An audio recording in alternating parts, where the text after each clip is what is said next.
ہمارے محلے میں ریما نامی عورت نے گھر خریدا تھا۔ سب محلے کی عورتیں اس سے ملنے جاتی اور آ کر مجھے بتاتی، صفی کیا شاندار عورت ہے، ریما کیا سچ دھج ہے، اس کی کیا شان بے نیازی ہے۔ میرا دل یہ دیکھ کر جکڑ جاتا تھا، حسد سے سینہ جلنے لگتا تھا۔ دراصل ریما کے آنے سے پہلے محلے میں میری ساکھ بیٹھی ہوئی تھی۔ یہ متوسط طبقے کا محلہ تھا۔ میرا شوہر ایک سرکاری اسکول میں استاد تھا، اس لیے میرے حالات ان سب سے اچھے تھے۔ پھر پہننے اوڑھنے کا فن بھی مجھے معلوم تھا، اس لیے سب میرے سامنے پھیکے پڑ جاتے تھے۔ مگر اب ہر طرف ریما ریما ہوتی رہتی تھی۔ میں تجسس کے ہاتھوں مجبور ہو کر اس سے ملنے اس کے گھر چلی گئی۔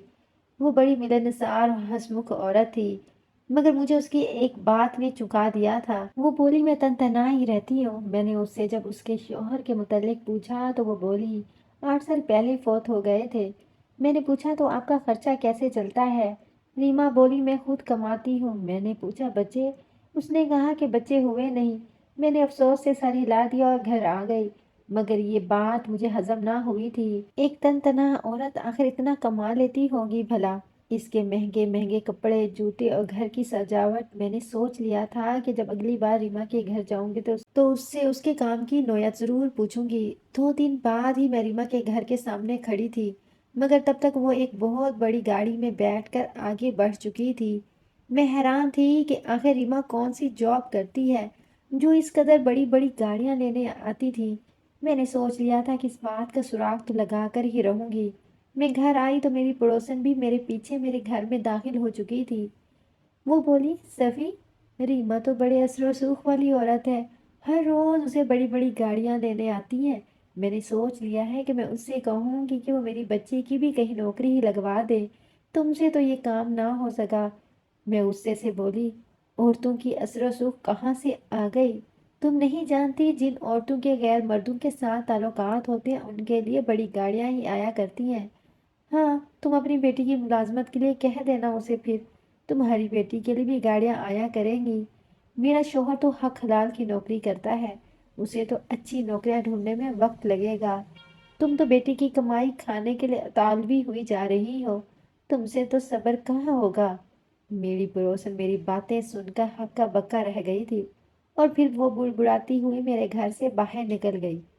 مجھے نہ جانے ریما کی تعریف سن کر کیا ہو جاتا تھا، میں اپنے آپے سے ہی باہر ہو جاتی تھی۔ مگر بعد میں مجھے احساس ہوا کہ شاید میں نے پاک دامن عورت پر تہمت لگا کر اپنی آخرت تباہ کر لی ہے۔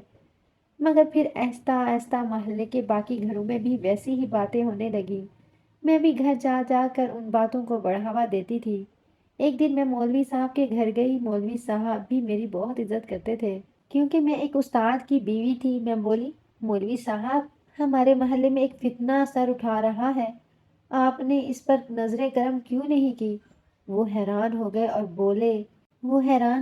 بولے، بیٹی کس چیز کے متعلق بات کر رہی ہو؟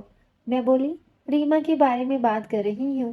وہ بیوہ ہے، مگر ہر روز بڑی بڑی گاڑیاں اسے لینے کے لیے آتی ہیں۔ اس کی دیکھا دیکھی محلے کی پاک لڑکیاں بھی اس جیسا بننا چاہتی ہیں۔ سب کی یہی رائے ہے کہ اسے اس محلے سے نکال دیا جائے، کیونکہ اس کے چال چلن اچھے نہیں ہیں، ورنہ کوئی شریف گھرانہ ہمارے محلے میں رشتہ لے کر کیوں آئے گا؟ ہماری بیٹیاں گھروں میں بیٹھی بیٹھی بوڑھی ہو جائیں گی۔ مولوی صاحب پریشان ہو گئے اور بولے، بیٹی ہم بڑے بزرگ مل کر کچھ کرتے ہیں۔ اور پھر 3 دن بعد سب لوگ ریما کے گھر کے باہر کھڑے تھے۔ مولوی صاحب بولے، ریما بیٹی، ہم نہیں جانتے کہ روز روز یہ گاڑیاں اور طرح طرح کے مرد تمہارے گھر ہی کیوں آتے ہیں، مگر یہ سب باتیں ہمارے محلے میں قابل مذمت سمجھی جاتی ہیں، اس لیے ہم سب کی متفق رائے یہ ہے کہ تم یہ محلہ چھوڑ کر چلے جاؤ۔ ریما بڑے ادب سے بولی، مولوی صاحب، آپ کے محلے میں نیکی کے کام کو معیوب سمجھا جاتا ہے کیا؟ میں ایک NGO چلاتی ہوں۔ ہماری NGO بچوں، عورتوں اور بوڑھوں کو تحفظ دیتی ہے، انہیں زمانے کے سرد و گرم سے بچاتی ہے۔ آپ یہ بتائیے، کیا یہ کام برا ہے؟ یہ سارے آدمی کام کے سلسلے میں ہی میرے گھر آتے ہیں۔ مولوی صاحب نے پیچھے مڑ کر مجھے دیکھا اور بولے، صفیہ بیٹی، تم نے ہمیں ریما کے سامنے شرمندہ کروا دیا، بات آگے کرنے سے پہلے اس کی تصدیق تو کر لیتی۔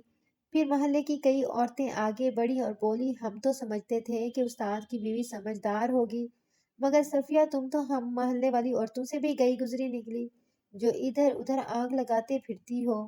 میرا شرمندگی سے برا حال ہو چکا تھا۔ اب محلے کی سبھی عورتیں مجھے چغل خور اور فسادی کہنے لگی تھیں۔